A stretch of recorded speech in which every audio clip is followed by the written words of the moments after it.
성경에서 바벨탑은 신에 대적하려는 인간의 오만함을 상징합니다. 바벨탑에 관한 이야기는 성경에만 있는 게 아닙니다.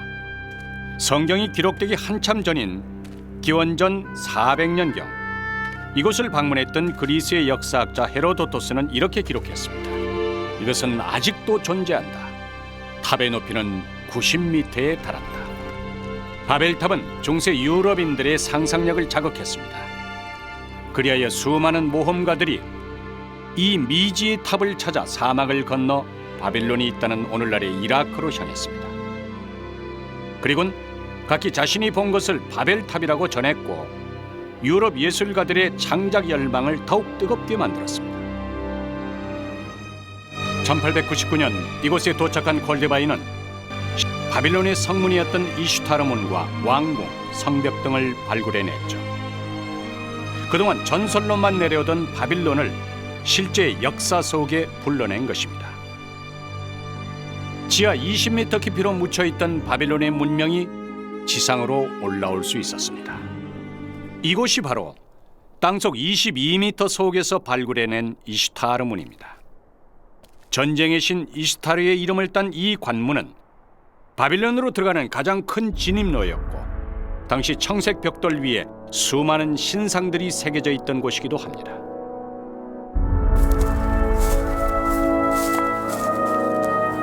하지만 콜데바이 역시 흔적도 없이 사라져버린 바벨탑만큼은 찾을 수는 없었습니다. 그러던 어느 날 그는 전혀 뜻밖의 광경을 보게 되죠. 주민들이 땅속에서 끊임없이 벽돌을 채취해가는 것을 목격한 것입니다. 콜데바이는 이곳이 바벨탑의 자리일 거라 직감했습니다.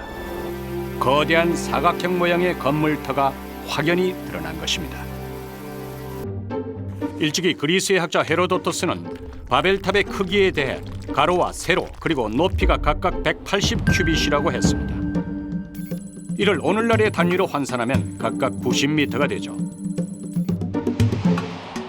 이는 콜데바이가 주장했던 자리와 비교했을 때 그 크기가 불과 1.5m밖에 나지 않는 근소한 차이입니다.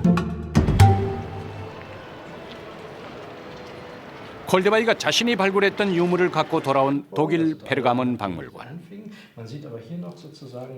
이곳 수장고엔 지금도 콜데바이의 발굴 연구 기록이 고스란히 보존되어 있습니다.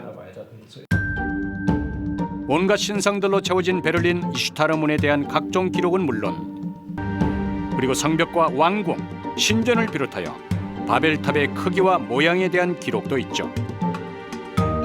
이것이 콜데바이의 기록을 근거로 복원해낸 바벨탑입니다.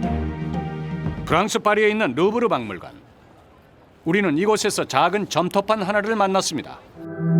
바벨론에 있던 신전 에사겔에서 학생들을 교육하기 위해 만들어낸 교과서였죠. 종이가 없던 바벨론 시대 모든 교과서는 이렇듯 점토판이었습니다. 그런데 이 교과서에 바벨탑의 크기가 문제로 출제되어 있었습니다. 그 밑면과 높이가 각각 91m. 이로써 콜데바이의 주장은 더욱 설득력을 얻게 되었습니다. 발굴지와 헤로도토스의 기록 그리고 에사겔 점토판의 기록이 거의 일치했기 때문입니다. 런던 대학의 앤드류 조지 교수는 현재 바벨탑에 관한 세계 최고의 권위자로 꼽힙니다.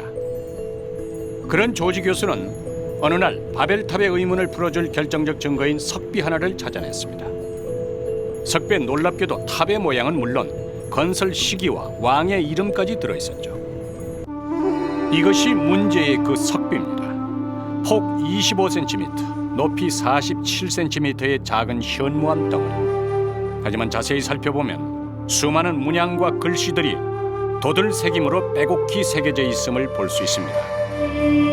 그 좌측 상단에 그려진 이것은 누가 봐도 탑의 문양임을 알 수 있습니다. 그림은 정면에 나 있는 계단을 비롯하여 모두 7층으로 구성된 석탑임이 분명하죠.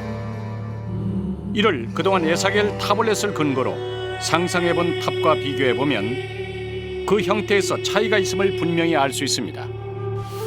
에테멘 앙키. 이것은 당시 바벨론의 신 마르둑이 거주하는 신전을 의미합니다. 그 아래엔 지구라트라고 새겨져 있죠. 메소포타미아 문명 이래 도시 한가운데에 세워졌던 거대한 신전탑을 뜻합니다. 그리고 맨 하단에 있는 이 명문, 이것은 수메르어로 카딘기라키. 세 번째 줄에 나오는 카딘겔라키는 보통 아카도로 바빌루라고 읽습니다. 모든 것이 명확해졌습니다. 이것이 바로 바벨론에 있던 거대한 신전탑, 즉 바벨탑이었던 것입니다. 바벨탑의 건설자도 석배 우측 상단에 부조되어 있습니다. 바벨론의 왕을 상징하는 원뿔 모양의 왕관을 쓰고 서 있는 이 사람은 네부카드네자르 2세입니다. There's no doubt that this monument first of all describes the building of the Temple Tower by Nebuchadnezzar. 네부카드네자르 2세. 성경에서 흔히 느부갓네살이란 이름으로 더 잘 알려진 바벨론의 왕이죠.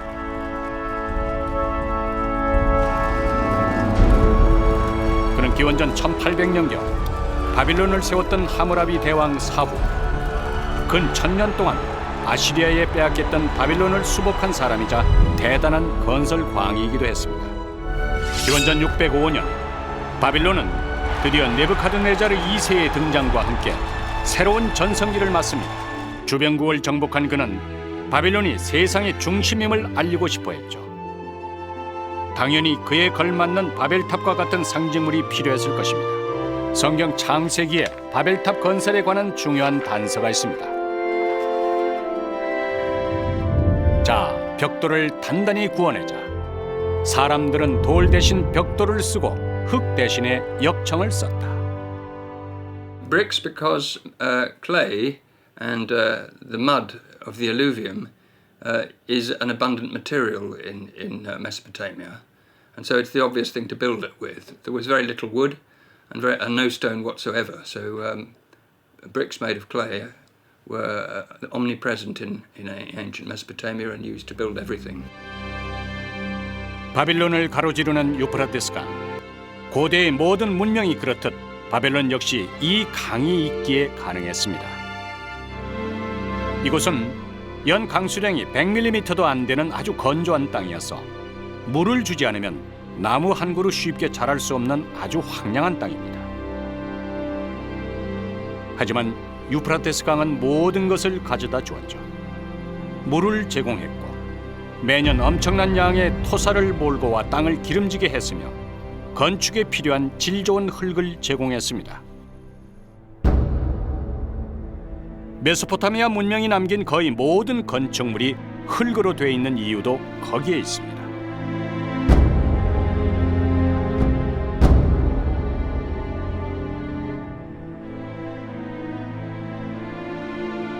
그들은 이미 기원전 3000년 전에 아치와 같은 기술을 터득할 만큼 흙 건축의 전문가들이었습니다. 하지만 바벨탑처럼 큰 규모의 탑을 짓자면 엄청난 재원이 필요했을 것입니다. 네부카드네자르 2세는 도시 건설과 함께 주변국에 대한 정복 전쟁을 계속했죠. 그리하여 전성기 시절인 기원전 600년대 초반, 바벨론 영토는 북으로는 아르메니아, 남으로는 페르시아만, 서쪽으로는 시리아와 예루살렘을 지나 이집트에까지 이르렀습니다. 우리가 이미 알고 있는 유대인의 비극, 바벨론 유수도 그 결과물이었던 것이죠. 네부카드네자르 2세에게 바벨탑 건설은 바벨론 제국의 영광을 선언하는 야심찬 도전이었을 것입니다. 하지만 바벨탑 건설이 애초부터 네부카드네자르 2세가 세운 계획은 아니었습니다. 그의 아버지인 나보폴라사르 역시 바벨탑을 건설하고 싶어 했습니다. Nebuchadnezzar's inscriptions, which record how he built and finished the Temple Tower of Babylon, report that he was finishing work begun by his father, or at least work that was conducted by his father, Nabopolassar. And he goes so far as to say that Nabopolassar built the tower 30 cubits high, which is about 15 meters, and he himself, Nebuchadnezzar, built another 15 meters above that, and then the high temple on top. 실제로 고고학자들은 바벨탑의 터를 조사하는 과정에서 그 내부에 또 다른 탑의 흔적이 있다는 것을 확인했습니다. 가장 안쪽의 것은 한 면이 65m, 그 다음 것은 83m 규모에 달했죠. 하지만 모두 무너지자 훗날 나보폴라사르는 다시 91m로 확장, 탑을 건설하기로 합니다. 그러나 그는 단지 15m만을 올린 채 사망하고 말았죠. 그것은 대역사였고 최첨단의 기술이 동원됐을 것입니다. 건축은 가로 세로 30cm, 높이 8cm의 흙벽돌이 사용됐습니다. 그들은 이 벽돌을 가지런히 놓은 다음에 그 위에 몰타르를 깔고 갈대와 밀집을 얹었습니다. 그것은 접착력을 높이고 하중을 흡수하는 아주 효과적인 방법이었습니다. 바빌론인들은 메소포타미아 문명 이래 수천 년 전부터 내려온 흙건축 기술을 고스란히 전수받은 최고의 전문가들이었던 것입니다.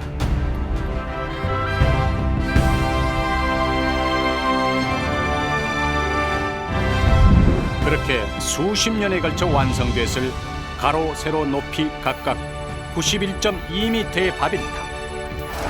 그러나 바벨탑은 성경에 기록된 것처럼 신의 징벌이 아닌 페르시아의 침략에 의해 기원전 482년 완전히 망가지고 맙니다.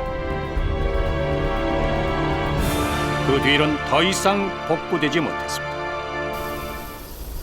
그렇게 사막의 모래바람에 묻혀버린 지 2500년, 이 지역을 점령했던 많은 사람들은 이 질 좋은 벽돌을 캐내 집 짓는 것은 물론 원형 경기장, 댐 건설, 도로를 위한 교각과 같은 건설 재료로 사용해버리고 맙니다.